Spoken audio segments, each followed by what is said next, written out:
ஸ்ரீமதே ராமானுஜாய நமக. திருக்கோளூர் பெண் பிள்ளை ரகசியம். இந்த தொடரிலே நாம் இன்று பார்க்க இருக்கும் வாக்கியம், இரு மன்னரை பெற்றேனோ வால்மீகரை போலே. நம்முடைய திருக்கோளூர் பெண் பிள்ளை வால்மீகி அவர்களுடைய வாழ்க்கை சரிதத்தை பற்றி சொல்லி, நான் ஏதாவது அது மாதிரி பண்ணியிருக்கேனான்னு ராமானுஜரிடம் கேட்கிறார். அப்படி வால்மீகர் என்ன செய்தார் அப்படிங்கிறத தான் நம்ம இந்த வாக்கியம் மூலமாக தெரிஞ்சுக்க போகிறோம். வால்மீகி நமக்கு எல்லாருமே தெரிஞ்ச ரத்னாகர் அப்படிங்கிற பெயருடைய ஒரு வேடனாக இருந்தார். அவர் வேட்டையாடுவது மட்டுமல்ல, அவருக்கு காட்டில் வழிப்பறி கொள்ளை செய்வதும் அவருடைய வேலையாக இருந்தது. இப்படி வேடவனாகவும் வழிப்பறி கொள்ளை செய்தும் அதிலிருந்து வரக்கூடியதை வச்சு தன்னுடைய குடும்பத்தை நடத்தி கொண்டு வந்தார்.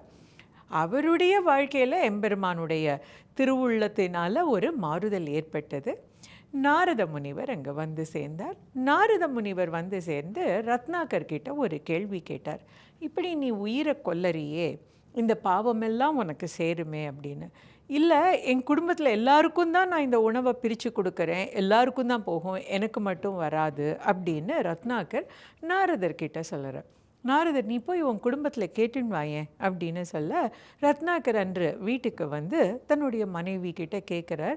இந்த மாதிரி நான் உயிரை வதைத்து உணவு கொண்டு வரேன், வழிப்பறி கொள்ளை செய்து துன்புறுத்தி பணம் இல்லை நகையை பறித்து கொண்டு வரேன், இதனால் ஏற்படக்கூடிய பாவம் நம்ம எல்லாருக்கும் சமமாக தானே இருக்கும்.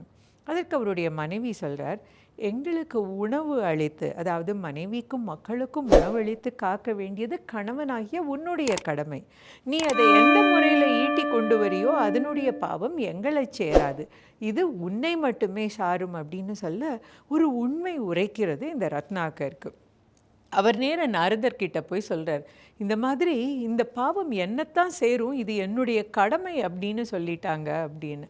அப்போது இன்னும் சில கேள்விகளை கேட்க நாரதருக்கும் ரத்னாகருக்கும் இடையே ஒரு அழகான உரையாடல் நடக்கிறது. இந்த உரையாடல் தொடர்ந்து கொண்டே வரும்பொழுது, நீங்கள் சொல்லக்கூடிய இந்த மாதிரியான உத்தம குணங்கள் எல்லாம் உடைய ஒரு ஆள் இந்த உலகத்தில் யாராவது ஒருத்தர் உண்டா? அப்படி உண்டானா அது யார்? அவருடைய குணங்கள் என்ன அப்படின்னு சொல்ல, ராமன் என்னும் குணக்கடலை பற்றி அங்கே நாரதர் ரத்னாகருக்கு சொல்லுறார். இதை கேட்க கேட்க ரத்னாகருக்கு அப்படியே மனம் உருகுகிறது. இவ்வளோ பெரிய குணக்கடலா அப்படின்னு கேட்குறார். அப்போ நாரதர் சொல்கிறார், இன்னும் மேலும் உனக்கு இதை தெரிந்து கொள்ள நீ ராமன் நாமத்தை சொல்ல ஆரம்பிங்கிறார். வேடனாக இருந்த ரத்னாகருக்கு ராம நாமம் வரவே இல்லை நாரதர் சொல்லும் பொழுது.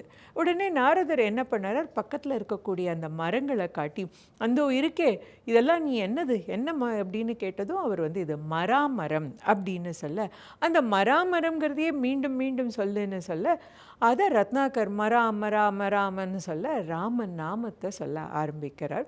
அப்படியே ராமனுடைய அன்புக்கு பாத்திரம் ஆகிறார்.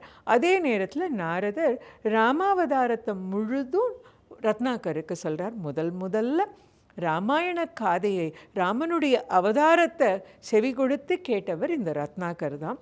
இதை கேட்டுட்டு அவர் தியானம் பண்ண ஆரம்பிக்கிறார். எவ்வளவு தீவிரமான தியானம்னா, பல நாட்கள் அப்படியே தபஸில் இருந்து அந்த தபஸின் வடிவமாக ராமநாமம் ஒலித்து கொண்டே இருக்கு. அவர் மேலே அப்படியே புற்று உருவாயிடுது. அப்படியே புற்று கட்டி பெரிய புற்று உருவாயிடுது. ரொம்ப நாள் கழித்து மீண்டும் அந்த இடத்துக்கு நாரதர் வரார். புற்று மூடி இருக்கு ரத்னாகர் இருந்த இடத்துல. அப்படி புற்று மூடி இருந்ததினால அதிலிருந்து அவரை வெளியில் கொண்டு வந்து வால்மீகி அப்படிங்கிற காரண பெயரை, சமஸ்கிருதத்தில் வால்மீகிங்கிறது அந்த புற்றிலிருந்து வந்தவர் அப்படிங்கிற பெயர் காரண பெயராக அவருக்கு சூட்டுகிறார் நாரதர். அப்படியே பக்தி பழமாக ஆகிறார் வால்மீகி. இந்த வால்மீகி தினமும் ஒரு ரிஷியினுடைய வாழ்க்கையை வாழ துவங்குகிறார்.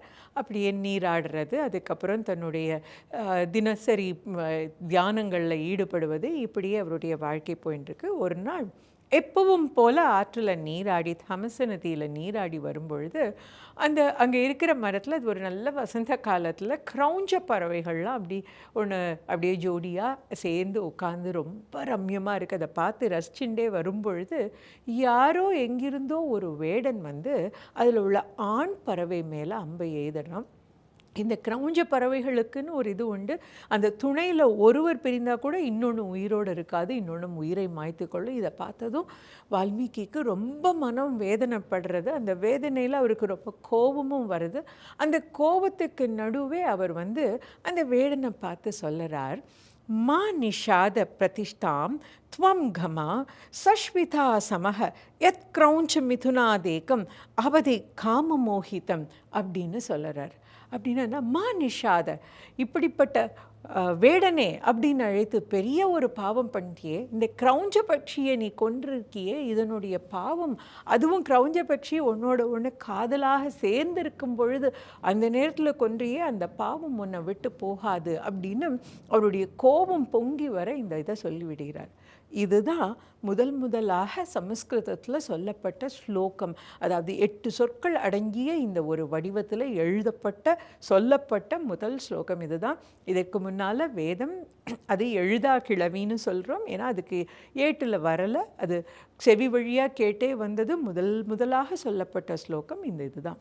இதுவே பின்னர் வால்மீகி எழுதிய ராமாயணத்தின் முதல் செய்யுளாக மா நிஷாத அப்படின்னு சொல்லும் பொழுது மகாலட்சுமி உரையக்கூடிய திருமார்பை உடைய திருமால் அப்படிங்கிற வடிவத்தில் அந்த செய்யுளுக்கு பொருள் சொல்லப்பட்டு அது முதல் ஸ்லோகமாக அமைந்தது. இப்படி 24,000 ஸ்லோகங்களை கொண்டு பின்னர் அவர் இதே வடிவில் ராமாயணத்தை எழுதணும்னு முற்பட்டு 24,000 ஸ்லோகங்களோட ராமகாதையை எழுதுகிறார்.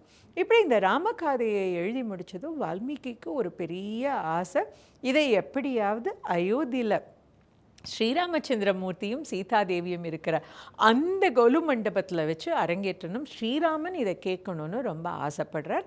அப்படி நாட்கள் செல்லும் பொழுது அவருக்கு ஒரு நாள் பேரிடியாக ஒரு சம்பவம் நடந்தது. அந்த பேரிடி என்னன்னா, ஒரு இருள் சூழ்ந்த ஒரு காலை பொழுதில் அயோத்தியிலிருந்து யாரோ இருவர் கர்ப்பிணியாக இருக்கக்கூடிய சீதாதேவியை அவருடைய பாதுகாப்பில் விட்டு சென்றார்கள். என்ன அப்படின்னு கேட்டால், யாரோ நாட்டவர் சீதாதேவியை பற்றி தவறாக பேசினதினால ராமபிரான் அவரை இப்படி விட்டுட்டு வர சொல்லிட்டார் அப்படின்னு வால்மீகியினுடைய காட்டில் அவர் இருக்கக்கூடிய வனப்பகுதியில் விட்டுட்டு போக அவருக்கு பெரிய இடியாக அது அமைந்தது. அன்று முதல் சீதாதேவியை அரவணைத்து அங்கே பாதுகாத்து வந்தார். அவருக்கு 2 குழந்தைகள் பிறந்தது.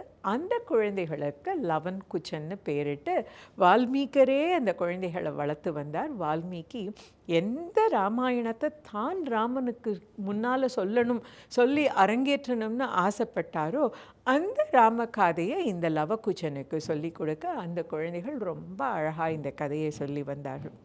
இது எவ்வளவு ரொம்ப அழகாக இருந்ததுன்னா, கவி சக்கரவர்த்தி கம்பன் ராமாயணத்தை ராமாவதாரத்தை தமிழில் எழுதும் பொழுது அவர் சொல்லுவது, வாங்கரும் பாதம் 4 வகுத்த வான்மீகி என்பான் தீங்கவி செவிகளார தேவரும் பருகச் செய்தான். அப்படி வான்கவியாகிய இந்த வால்மீகி செய்த அந்த செய்யுள் இருக்கிறது எவ்வளவு இனிமையானது அப்படின்னா, தேவர்களும் அருந்தும்படியாக இனிமையாக இருந்தது. அப்படிப்பட்ட தெய்வ மாப்புலவன் செய்த அதை எனக்கும் செய்யணுங்கிற ஆசை ஏற்பட்டு அந்த காதலால் நான் எழுதினேன். பொய்யில் கேள்வி புலமையிலோன் புகழ் தெய்வமாக்கவி மாட்சி தெரிவிக்கவே நான் இந்த தமிழில் எழுத முற்பட்டேன்னு கம்பன் சொல்லணும். அவ்வளவு உயர்ந்த கவி. இந்த கவி பின்னால் 2 இந்த குழந்தைகள் லவக்குச்சர்களே ராமன் முன்னால் இந்த ராம அவதார கதையை அந்த ஸ்லோகங்களை சொல்லி கேட்கும் ஒரு பாக்கியம் ஏற்பட்டது. இப்படி ராமனுடைய புதல்வர்களை தன்னுடைய புதல்வர்களாக வளர்த்தவர் இந்த வால்மீகர். இந்த வால்மீகி செய்து அப்படி அவர்கள் மூலமாக இந்த லவகுச்சர்களுக்கு சொன்னது மூலமாகத்தான் இந்த வால்மீகி எழுதின இந்த ராமாயணமானது நமக்கு பின்னால் சேர்ந்தது. அப்படிப்பட்ட மாபெரும் தொண்டு. அதுபோல் நான் ஏதாவது செய்தேனா, 2 மன்னரை பெற்றேனோ அப்படிங்கிற லவகுச்சர்கள் இருவருமே மன்னர்களாகும் தகுதி உடையவர்கள். அதனால 2 மன்னரை பெற்றேனோ அப்படின்னு பொருள் கொள்ளலாம். அது மட்டும் அல்லாது இவர்களும் மன்னர் தான். ஆனால் ராமனுடைய அவதாரத்தை எழுதினதுனால, ராமன் பிறந்த கதையை சொன்னதுனால சக்கரவர்த்தி திருமகன் பிறந்த கதையை சொன்னதுனால, அதன் மூலமாக அவனை பெற்றெடுத்ததுனால, தன்னுடைய காவியத்தின் மூலமாக பெற்றெடுத்ததுனால, அவரையும் பெற்று அவருடைய புதல்வர்களையும் பெற்றதுனால இரு மன்னரை பெற்றேனோ வால்மீகரை போலே அப்படின்னு நம்முடைய திருக்கோளூர் பெண் பிள்ளை ராமானுஜ முனிவரை பார்த்து கேட்கிறார்.